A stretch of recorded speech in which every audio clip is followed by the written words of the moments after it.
crazy. But those things stuck with me anyway. I guess that's what I'm saying. So went on, had a pretty good football career.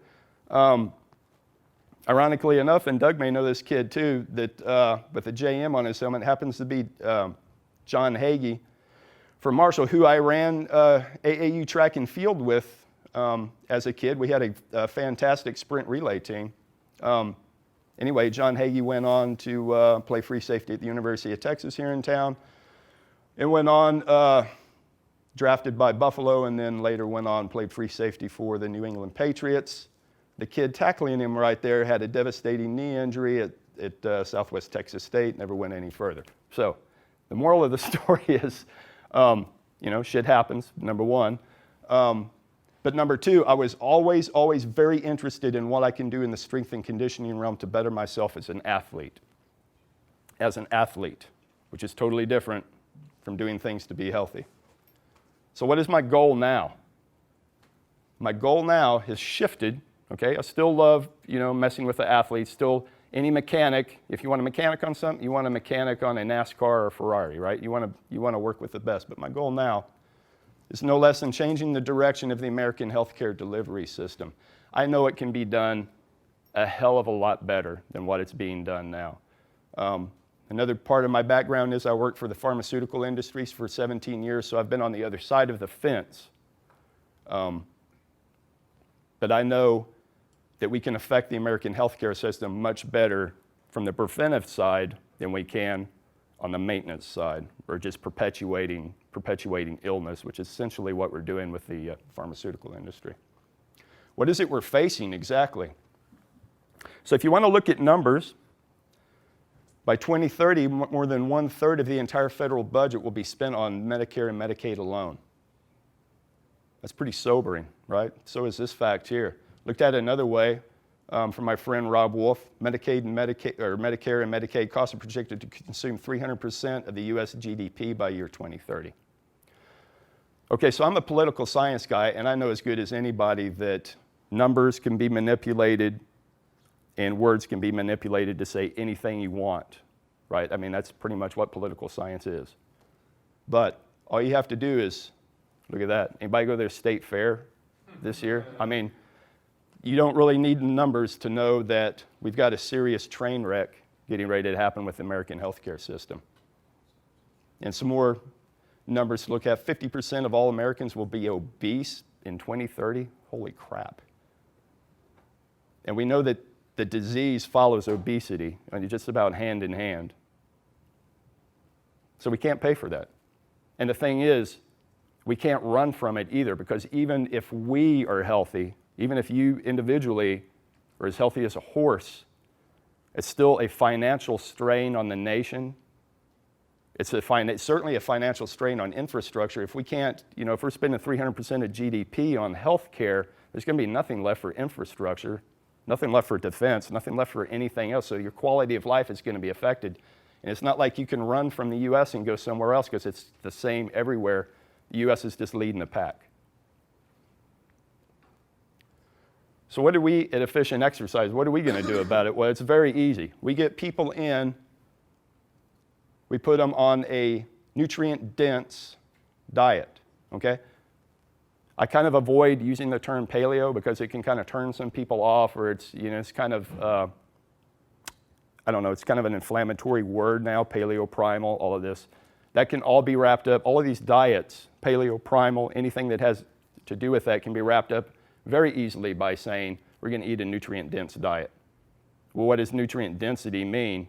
It means that a hunk of liver is a hell of a lot more nutrient-dense than a Twinkie. It's a hell of a lot more nutrient-dense than a bushel of grains.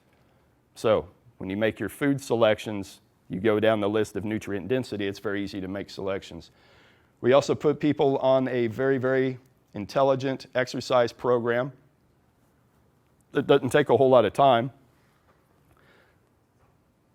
And if those first two things don't work, which in probably 90% of the cases they will, pretty much not all of these cases, with a good diet and a smart exercise program, we can reduce body fat levels, and tracking right along with that will be any indicator of disease internally as well.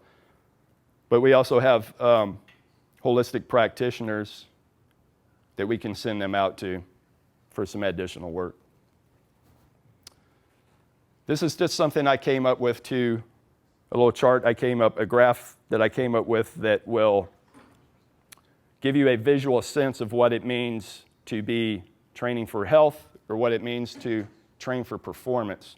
When we get people in at Efficient Exercise, whether they come to us because they've had a blood screen and they've been kind of scared into action, or if they come to us because they want to be fit, or they come to us for whatever reason, most people we get are down here. They're in a bad way.